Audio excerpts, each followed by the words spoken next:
Hello दोस्तों, नमस्कार। आपके अपने यूट्यूब चैनल पर आपका स्वागत है। इस वीडियो में हम बात करेंगे उन कंपनियों के बारे में जो कल के दिन खबरों के दम पर काफ़ी बाजार के फोकस में देखने को मिलेंगी, क्योंकि कई सारी कंपनियों के रिजल्ट आए थे। वीकेंड पर खबरें देखने को मिली, उनका रिएक्शन सुबह बाजार ओपन होने के दौरान उन कंपनियों के ऊपर देखने को मिल जाएगा। साथ ही दोस्तों, एएसएम लिस्ट में जो बदलाव हुए हैं उसको लेकर हमारे चैनल पर एक डिटेल वीडियो आ चुका है। एएसएम लिस्ट को कैसे डाउनलोड करना है, कौन कौन सी कंपनियों को राहत दी गई है, 30 से ज़्यादा कंपनियों के सर्किट बदले गए हैं। तो आप चाहें तो चैनल पेज पर जाकर इस वीडियो को ज़रूर देख सकते हैं। तो सबसे पहले बात करेंगे आईटी से जुड़ी हुई कंपनियों के बारे में। आईटी कंपनियों में एआई के को लेकर जो खबरें आई थी, एआई की वजह से काफ़ी ज़्यादा दबाव देखने को मिला और भी कई सारे बड़े रीजन्स देखने को मिल रहे हैं।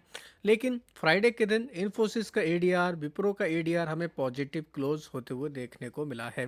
तो कह सकते हैं सुबह के समय हमारे भारतीय बाज़ारों में भी आईटी कंपनियों से जुड़ी हुई जितनी भी कंपनियां हैं वो हम लोग को थोड़ा बहुत हरे निशान में देखने को मिल सकती है। तो TCS, Mphasis, Tech Mahindra, Infosys, LTI Mindtree, HCL Tech, Wipro जैसी कंपनियों के ऊपर चाहे तो आप नज़र रख सकते हैं। आईआरवी इंफ्रा की बात करेंगे, इसके क्वार्टर 3 के रिजल्ट आए हैं। रिजल्ट तो इतने कुछ ज़्यादा दमदार नहीं है, रिजल्ट तो प्रेशर में ही देखने को मिले हैं।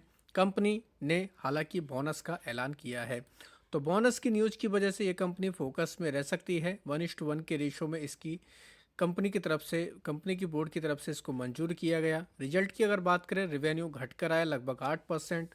साथ ही नेट पैड भी कंपनी का हम लोगों को 603 करोड़ से गिरकर 210 करोड़ पर देखने को मिला। तो कमज़ोर रिजल्ट है, ऐसा हम लोग बोल सकते हैं। जीआरसी की बात करेंगे, यानी कि गार्डन रिच शिप बिल्डर की बात करेंगे। इसमें भी खबर देखने को मिली है। खबर है कि गार्डन रिच शिप बिल्डर ने जो हम लोग को जो सो जियोलॉजिकल सर्वे ऑफ इंडिया यानी कि जीएसआई देखने को मिलता है, इसके 2 कोस्टल रिसर्च वेसल्स के निर्माण की शुरुआत कर दी है। इन दोनों जहाज़ों की अगर लंबाई चौड़ाई देखें तो 64 मीटर लंबा और 13 मीटर चौड़ा ये जहाज होंगे। तो इनका प्रोडक्शन ये शुरू कर दिया गया है। तो ये भी कह सकते हैं कहीं ना कहीं कंपनी के लिए काफ़ी पॉजिटिव खबर है। साथ ही बात करेंगे लोधा डेवलपर के बारे में, लोधा बिल्डर हम इसको ये भी बोल सकते हैं। तो इसमें भी खबर देखने को मिली है, कंपनी एक्वायर कर रही है 80% की हिस्सेदारी को। पुणे बेस्ड कंपनी है सॉलिड राइज रियलिटी, 294 करोड़ में ये हम लोग को डील देखने को मिलने वाली है। एक इम्पॉर्टेंट पॉइंट ये है कि solid rise reality private limited company की स्थापना 2025 में ही होते हुए देखने को मिली थी। जीएमडीसी यानी कि गुजरात मिनरल डेवलपमेंट कॉरपोरेशन, इसके रिजल्ट आए हैं। 10% तक घटकर आया कंपनी का नेट पैट 133 करोड़। रेवेन्यू में हालांकि 11% की हम लोगों को गिरावट देखने को मिली, 580 करोड़ के आसपास। एबिटा भी 10% तक गिर कर आया। कंपनी के मार्जिन थोड़ा सा सुधर कर 17.5% पर आ चुके हैं। मणप्पुरम फाइनेंस के लिए काफ़ी पॉजिटिव खबर देखने को मिल रही है। मणप्पुरम फाइनेंस में जो बेन कैपिटल दोस्तों हिस्सेदारी खरीदने वाली है, इसको आरबीआई की तरफ से परमिशन मिल चुकी है। 41.66% तक की हिस्सेदारी इसमें वेन कैपिटल लेने वाले हैं। साथ ही एक साल बाद 26% से ज़्यादा हिस्सेदारी बढ़ाने के लिए आरबीआई की अलग से मंजूरी जरूरी होगी। तो ये भी कहीं ना कहीं कह सकते हैं एक इम्पॉर्टेंट अपडेट है, खासतौर पर मणप्पुरम फाइनेंस को लेकर। साथ ही बात करेंगे रेली गियर एंटरप्राइज या रिलाई गियर एंटरप्राइज, दोनों इनको बोला जाता है दोस्तों। इसमें हम लोग को खबर देखने को मिल रही है, कंपनी की तरफ से डीमर्जर को मंजूरी दे दी गई है। रेली गियर एंटरप्राइज और रेली गियर फिनवेस्ट, ये दोनों कंपनियां अलग अलग हम लोग को डीमर्ज एंटिटी देखने को मिलेंगी, जिसमें कह सकते हैं हम जो निवेशक रहेंगे उनको 1:1 के अनुपात में हम लोग को इक्विटी मिलते हुए देखने को मिलेगी। तो डीमर्जर की खबर की वजह से ये कंपनी भी कहीं ना कहीं बाजार के रडार पर रहने वाली है। तिलक नगर इंडस्ट्री, इसके Q3 के रिजल्ट देखने को मिले। कंपनी ने 105 करोड़ का नेट लॉस रिपोर्ट किया। हालांकि पिछले साल 54 करोड़ के आसपास कंपनी का पैठ था। रेवेन्यू 80% बढ़कर आया है, 1453 करोड़। एबिटा 83% तक बढ़कर आया। मार्जिन कंपनी के 8% पर स्थिर देखने को मिले हैं। तो कंपनी के मिले जुले रिजल्ट हैं, तो तिलक नगर इंडस्ट्री इस वजह से ये कंपनी फोकस में रहेगी। एनबीसीसी की बात करेंगे, इसके भी रिजल्ट हमें देखने को मिले। 39% बढ़कर आया कंपनी का कंसोलिडेटेड नेट पर देखें 193 करोड़। रेवेन्यू लगभग 7.5% तक बढ़कर आया है, 3022 करोड़ के आसपास। कंपनी के कह सकते हैं मार्जिन हम लोगों को 140 बेसिस पॉइंट के आधार पर गिरकर आते हुए देखने को मिले। 3.8% के आसपास कंपनी के मार्जिन हमें देखने को मिले हैं। आइनॉक्स विंड ये कंपनी भी अपने रिजल्ट जारी कर चुकी है। फ्लैट नंबर है, 117 करोड़ के आसपास देखने को मिला। हालांकि रेवेन्यू काफ़ी ज़बरदस्त तरीके से बढ़कर आते हुए देखने को मिला। आइनॉक्स ग्रीन के रिजल्ट आए हैं। इस कंपनी का पैट 6 गुना तक हम लोग को बढ़कर आते हुए देखने को मिला। तो देख सकते हैं 6 फोल्ड कंपनी का हम लोगों को दोस्तों पैट बढ़कर आते हुए देखने को मिला। रेवेन्यू भी काफ़ी मजबूत रहा है। कंपनी की तरफ से लगभग 25 करोड़ का पैट रिपोर्ट किया गया, जो पहले 4 करोड़ के आसपास था। रेवेन्यू 34% बढ़कर आया 81 करोड़ के आसपास, जो पहले 61 करोड़ के आसपास था। टोटल इनकम 111 करोड़ के आसपास देखने को मिली है। साथ ही अगर फोर्टिस हेल्थ केयर की बात करेंगे, इसके भी हमें रिजल्ट देखने को मिले। तो हॉस्पिटल वाली कंपनियों के वैसे तो सभी के रिजल्ट हमें अच्छे देखने को मिले थे, लेकिन इसके मिले जुले रहे हैं। नेट पैट 22% घटकर आया है 193 करोड़। रेवेन्यू हालांकि 18% बढ़ा है 2265 करोड़। एबिडा 35% तक बढ़कर आया। मार्जिन कंपनी के सुधरकर 22.3% के आसपास देखने को मिले हैं, लेकिन नेट पैट गिरकर आया है। उसके पीछे के कुछ रीजन भी हैं। डेट बढ़ा है, साथ ही रिसेंट में कुछ एक्विजिशन देखने को मिले, इसकी वजह से पैट पर थोड़ा सा दबाव हुआ है। टोरेंट फार्मा के रिजल्ट आए हैं। पैट 26% तक बढ़कर आया ईयर ऑन ईयर के बेसिस पर। कंपनी ने 29 रुपये का डिविडेंड का ऐलान किया। हालांकि कंपनी का अगर टोटल रेवेन्यू अगर देखा जाए तो ये हम लोग को बढ़कर आते हुए देखने को लगभग 18% के आसपास बढ़कर आया है 3,303 करोड़ के आसपास। तो ये कंपनी भी फोकस में रहेगी। ओला इलेक्ट्रिक के रिजल्ट तो लगातार हम लोग को ख़राब ही आते हुए देखने को मिल रहे हैं। कंपनी का पैट 55 माफ़ी चाहेंगे कंपनी का रेवेन्यू 55% तक बढ़कर आया 470 करोड़ के आसपास, और नेट लॉस देख सकते हैं आप लोग 487 करोड़ के आसपास। यानी कि आप लोग देख सकते हैं, माफ़ी चाहेंगे दोस्तों, रेवेन्यू घटकर आया 55%। देख सकते हैं रेवेन्यू फॉल 55%, 470 करोड़, और हम लोग को लॉस 487 करोड़ के आसपास देखने को मिला। यानी कि इतना रेवेन्यू नहीं है जितना इन्होंने लॉस रिपोर्ट कर दिया है। तो ओला इलेक्ट्रिक इस वजह से ये कंपनी भी काफ़ी फोकस में देखने को मिलने वाली है। हालांकि पिछले साल कंपनी ने 564 करोड़ का लॉस किया था, तो लॉस पिछले साल से घटकर आया है, लेकिन रेवेन्यू का घटकर आना ये कहीं ना कहीं कंपनी के ऊपर क्वेश्चन मार्क लगाता है। एबिडा लॉस भी घटकर 270 करोड़ रहा, जो पहले 460 करोड़ के आसपास था। हालांकि कंपनी के मार्जिन बढ़कर आए हैं, क्योंकि बीच में हम लोग को कुछ दिक्कतें भी देखने को मिली। डिलीवरीज जो है कंपनी की वो 61% तक घटकर आते हुए देखने को मिले। इस वजह से कंपनी के रेवेन्यू के ऊपर इम्पैक्ट पड़ा है। HFCL लिमिटेड को भी एक ऑर्डर मिला है, लगभग 42 करोड़ के आसपास का ऑर्डर मिला है। तो ऑप्टिकल फाइबर केबल्स के लिए ये इनको ऑर्डर दिया गया, तो इस वजह से ये कंपनी भी काफ़ी फोकस में रहेगी। केफिन टेक्नोलॉजी की बात करेंगे, इसके ऊपर चाहे तो आप नज़र रख सकते हैं। केफिन टेक में खबर हमें देखने को मिली है, इसके रिजल्ट आए हैं। पैट कंपनी का थोड़ा सा बढ़कर आया है, लगभग कह सकते हैं 2%, 92 करोड़ के आसपास देखने को मिला है, जो पहले 90 करोड़ था।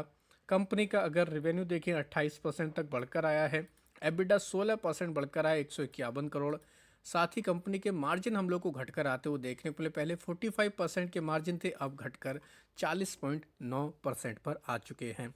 तो ये कहीं ना कहीं कह सकते हैं कंपनी के इतने कुछ दमदार नंबर नहीं हैं, मिले जुले हैं, तो इसके ऊपर भी रिएक्शन देखने को मिलेगा। हिंदुस्तान कॉपर को झारखंड सरकार की तरफ से 929 करोड़ का डिमांड नोटिस मिला है। ये टैक्स से जुड़ा हुआ हमें मामला देखने को मिल रहा है। साथ ही बात करेंगे आज़ाद इंजीनियरिंग के बारे में। इस कंपनी के रिजल्ट अच्छे आए हैं, बेहतर रिजल्ट देखने को मिले हर पैरामीटर के हिसाब से। पैट 44% बढ़कर आया। सेगमेंट वाइज ग्रोथ देखें, ये भी बढ़कर आया। मार्जिन भी कंपनी के बढ़कर 39% पर आ चुके हैं। तो हर पैरामीटर के हिसाब से कंपनी ने अच्छा करके दिखाया है। पहले पैट 24 करोड़ के आसपास था, जो बढ़कर 34 करोड़ हो चुका है। रेवेन्यू 158 करोड़ रहा है, जो पहले 120 करोड़ था। कंपनी के मार्जिन भी 39.2% आ चुके हैं, जो पहले 35.5% के आसपास थे। GMR एयरपोर्ट के नतीजे कमज़ोर हैं, 54% तक पैट गिरकर आए। हालांकि रेवेन्यू ग्रोथ काफ़ी अच्छी देखने को मिली। शक्ति पंप की बात करेंगे, इस कंपनी के ऊपर खास तौर पर नज़र रखनी है। शक्ति पंप के रिजल्ट आए हैं। रिजल्ट कहे मोटे तौर पर तो 70% तक पैट गिरकर आया है। इसके पीछे का कुछ कारण भी बताए जा रहे हैं। महाराष्ट्र में स्लो डाउन देखने को मिला, जो इक्विपमेंट लगते हैं उसमें हायर कॉस्ट देखने को मिला। लगभग लगभग दोस्तों कहा जा रहा है कि इनका रेवेन्यू भी 15 से 16% तक गिरकर आया है। सबसे चिंता वाली बात क्या है दोस्तों, वो है मार्जिन। कंपनी के मार्जिन में देख सकते हैं 23.9% से घटकर सीधा 11% के आसपास पर हो चुके। एबिटा भी 62% तक गिरकर आया है।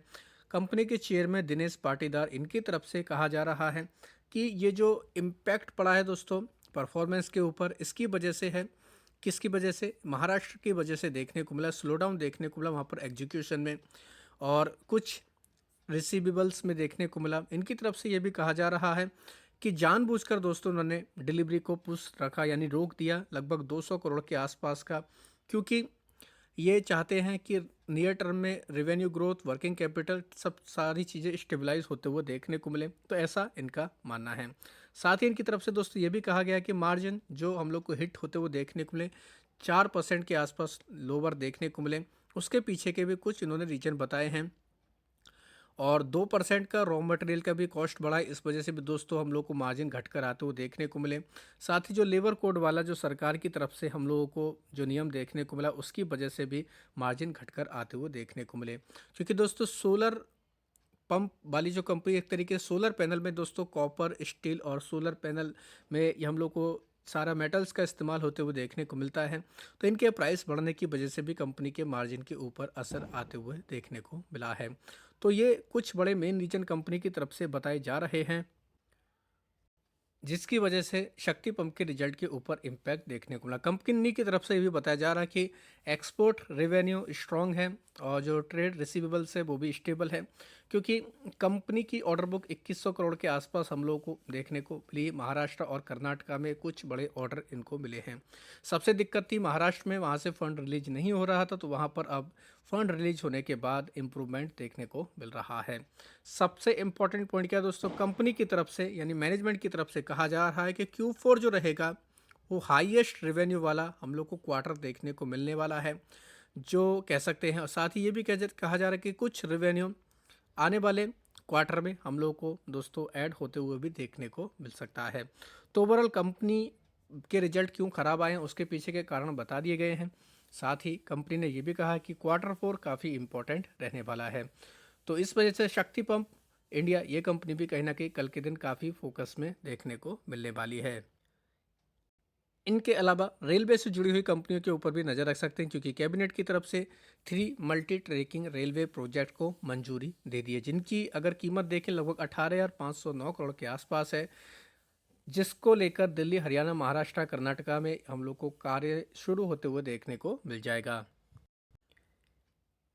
इनके अलावा एएसएम लिस्ट लॉन्ग टर्म की देखें, कल से लागू होगी। Agarwal, Fortune India, Broach life care hospital, एमटा टेक्नोलॉजी, टीटीआई एंटरप्राइज का नाम है, इनको ऐड किया गया है। बाहर निकलने वाली कंपनियों का अगर नाम देखें, कॉनको ड्रग, ईपेक, प्रीफेब टेक्नोलॉजी, बेहाई technology, omnipotent industry, Punjab communications, समरिस्टा लैब, सनसिटी सिंथेटिक, इनके अलावा थंगामाइल ज्वेलरी, इनके ऊपर नज़र रख सकते हैं। एएसएम का डिटेल वीडियो चैनल पेज पर है, चाहे तो उसको जाकर देख सकते हैं। अगर आपको ये वीडियो अच्छा लगा तो चैनल को सब्सक्राइब कर लें और बेल आइकन को जरूर दबा लें।